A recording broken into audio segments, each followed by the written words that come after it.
Magandang araw! Welcome sa Aralin Panlipunan 1. Ako si Binibining Ruby Angie Frante, LPT. At ngayon ay magsisimula na ang ating aralin. Tayo'y manalangin.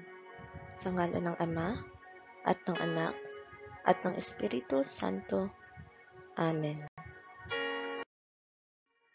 Panginoon naming Diyos, patnubayan mo po ang araw na ito sa aming lahat upang magampanan namin ang aming sariling tungkulin. Bigyan mo kami ng gabay at pagkalinga sa pagtupad ng aming mga gawain. Bigyan mo kami ng tulong sa aming mga desisyong ginagawa. Pagpalain mo ang aming guro sa matyagang paghahatid sa amin ng mga leksyon sa araw-araw. Pagpalain mo rin ang aming mga magulang sa patuloy na pagsuporta sa amin.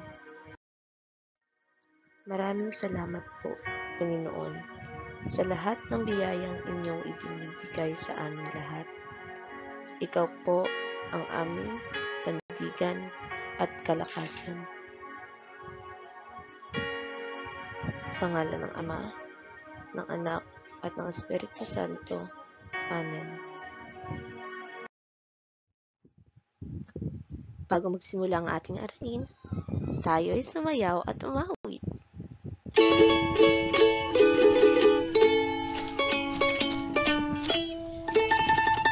Hiraya!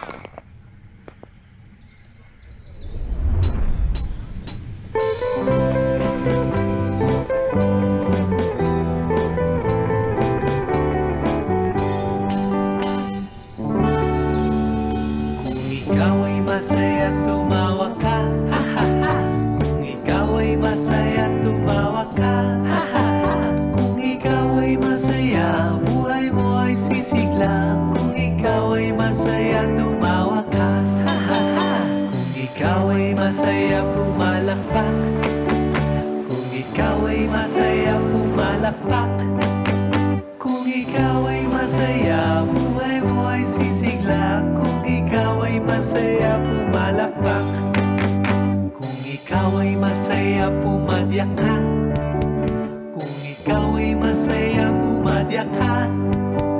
Kung ikaw ay masaya, buhay mo ay sisigla. Kung ikaw ay masaya, pumadyak ka. Kung ikaw ay masaya, gawin lahat, ha ha ha. Kung ikaw ay masaya, gawin lahat, ha ha ha. Kung ikaw ay masaya, buhay mo ay sisigla. Kung ikaw ay masaya, gawin lahat, ha ha ha. Kung ikaw ay masaya, buhay mo ay sisigla. Kung ikaw ay masaya, gawin lahat, ha ha ha.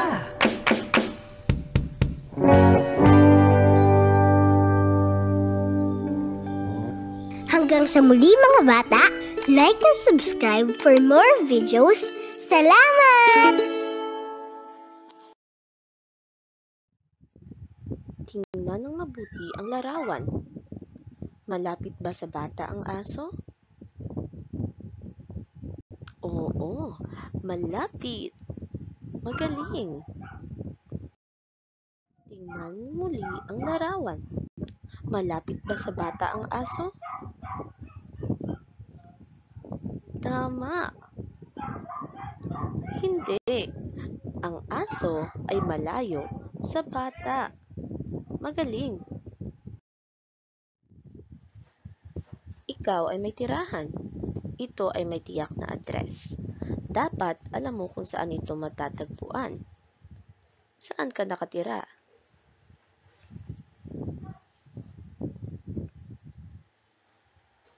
Mula sa inyong tirahan, maaari kang makapunta sa ibang lugar sa komunidad. Kaya ngayon, pag-uusapan natin ang distansya at direksyon. Ano ba ang distansya? Ang distansya ay ang espasyo o pagitan ng dalawang tao, lugar o bagay. Katulad lamang ng nasa larawan. Mayroong espasyo o pagitan sa dalawang tao. Maaaring ilarawan ang distansya bilang malayo o malapit.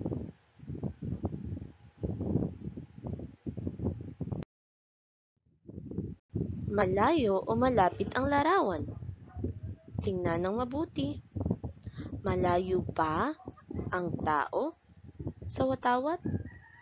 O malapit ba ang tao sa watawat?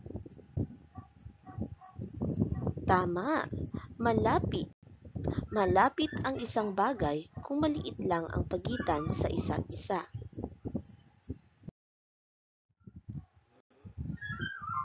Ang malapit na lugar naman ay ang madaling puntahan mula sa kinaroroonan mo. Maaaring may malapit na tindahan sa inyong bahay. Malapit din ang bakuran ninyo sa inyong bahay dahil magkatabi lang ang mga ito. Ngayon, tingnan naman ang larawan. Malayo o malapit ba ang tao sa watawat?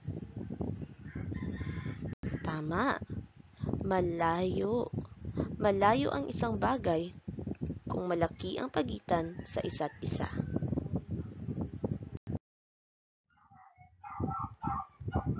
Malayo ang isang bagay kapag hindi ito madaling abutin. Maaaring ilang hakbang ito mula sa iyo. Ang malayong lugar naman ay ang mahirap puntahan mula sa kinaroroonan mo. Maaaring kailangan mong maglakad ng matagal o maaari ka ring sumakay ng sasakyan para makarating doon.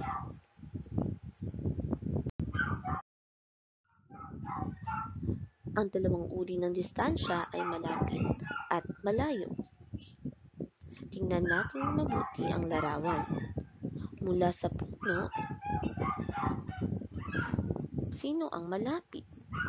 Tama, ang batang babae. Malapit ang batang babae dahil maliit lang ang pagitan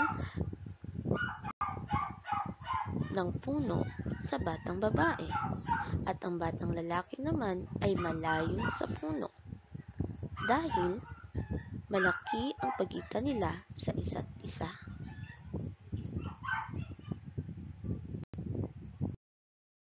Ang pagsukat ng lapit o layo ay mahalagang kasanayan.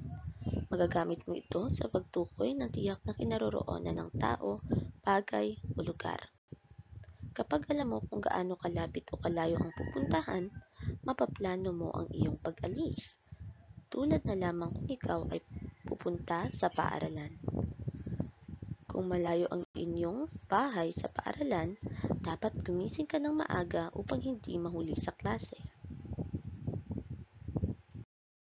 Ngayon ay subukan natin kung alam na kung ano ang distansya.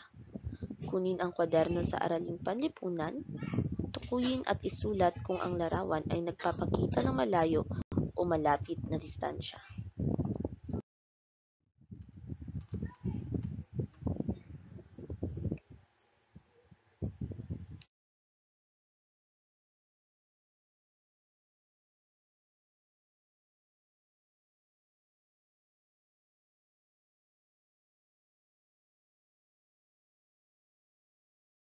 Ngayon ay tumungo naman tayo sa ating sunod na aralin na direksyon. Bago tuluyang magsimula, sagutin muna ang mga katanungan. Nasaan ang bata? Tama, nasa itaas ng puno. Saan ang mga bata? Tama, nasa ibaba ng puno. Sunod, nasaan ang bata? Nasa kanan ng bag. Ngayon, nasaan naman ang bata? Ang bata ay nasa kaliwa ng lobo. Magaling! Ngayon ay pag-uusapan natin kung ano ang direksyon. Ang direksyon ay ang posisyon ng isang bagay, kaugnay ng kinatatayuan mo o ang posisyon ng pupuntahan mo. Mahalaga ang direksyon sa pagtukoy ng lokasyon. Ano naman ang lokasyon? Ito ay anumang itinutumba sa pwesto o posisyon. Ngayon ay talakayin natin ang ilan sa mga direksyon. Ngayon, mayroon tayong dalawang paa. At sa tabi ng dalawang paa ay mayroong pala at balde.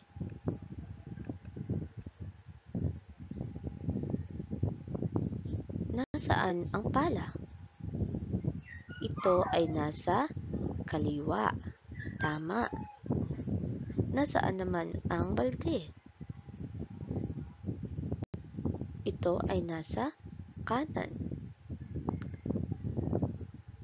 Mga direksyon sa magkabilang gilid ng iyong katawan ay ang kaliwa at kanan.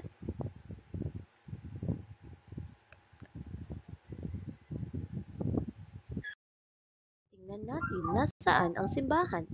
Ito ba ay nasa kaliwa o nasa kanan? Tama, ito ay nasa kaliwa. Magaling. Nasaan ang ospital? Magaling, ito ay nasa kanan. Sunod, tingnan ng mabuti ang bata.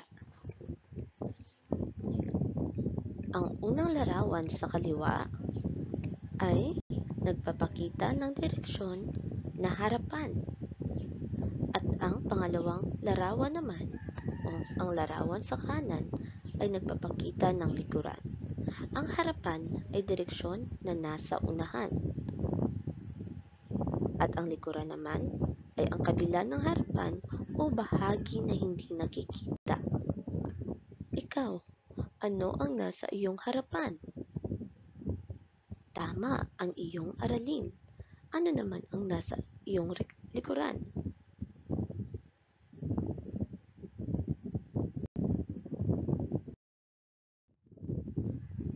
Ngayon ay subukan natin. Ano ang nasa likuran ng bata? Tama, ang palaruan ang nasa likuran ng bata. Ano ang nasa harapan ng bata? Tama, ang nasa harapan ng bata ay ang kabahayan. Magaling. Tingnan ng mabuti ang dalawang larawan. Nasaan ang mga pusa? Sa larawan sa kaliwa, ang pusa ay nasa itaas. Tama. Ang pusa ay nasa itaas ng upuan. Nasaan naman ang ikalawa? Tama. Nasa ibaba ng upuan. Ang itaas ay ang direksyon sa ibabaw ng isang bagay o dakong tinitingala. Samantala, ang ibaba naman ay direksyon sa ilalim ng isang bagay. Subukan natin kung matatandaan mo ba ang aking itinuro. Ano ang nasa itaas ng mesa? Tama, ang pusa ang nasa itaas ng mesa. Magaling. Ano naman ang nasa ibaba ng mesa? Magaling, ang aso ay nasa ibaba ng mesa. Kapag pupunta ka sa ibang lugar, dapat alam mo ang direksyon patungo rito upang makarating ka ng mabilis. Gayun din, kung nasa loob ng silid, magagamit mo ang direksyon upang matukoy kung saan ang mga bagay. Nagbabago ang lokasyon ng mga bagay kung saan ka nakaharap.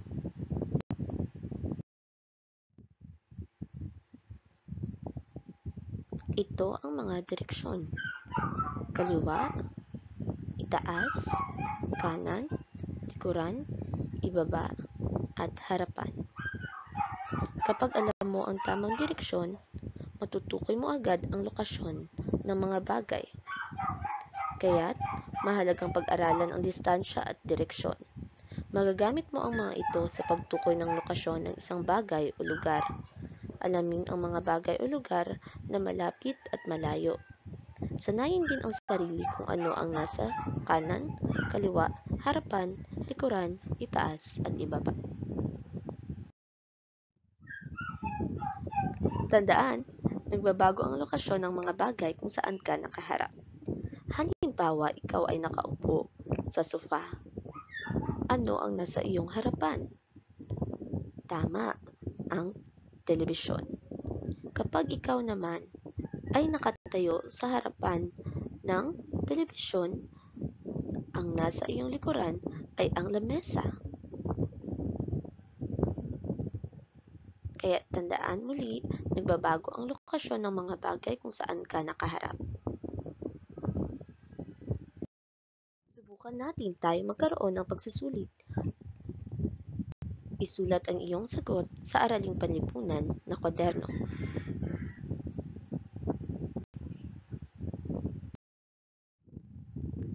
Isulat ang malapit o malayo kung ang bagay ay malapit o malayo kay Lito.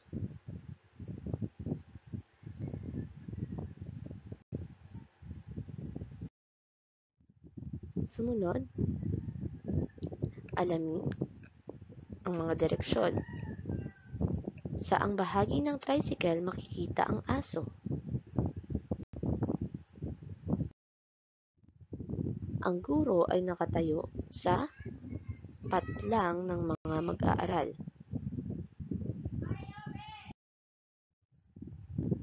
Nasaang bahagi ng kainan si Tina?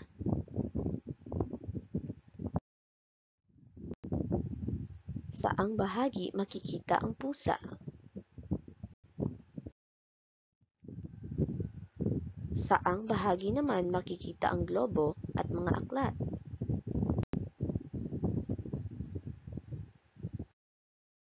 Mahusay, natapos mo ang ating aralin.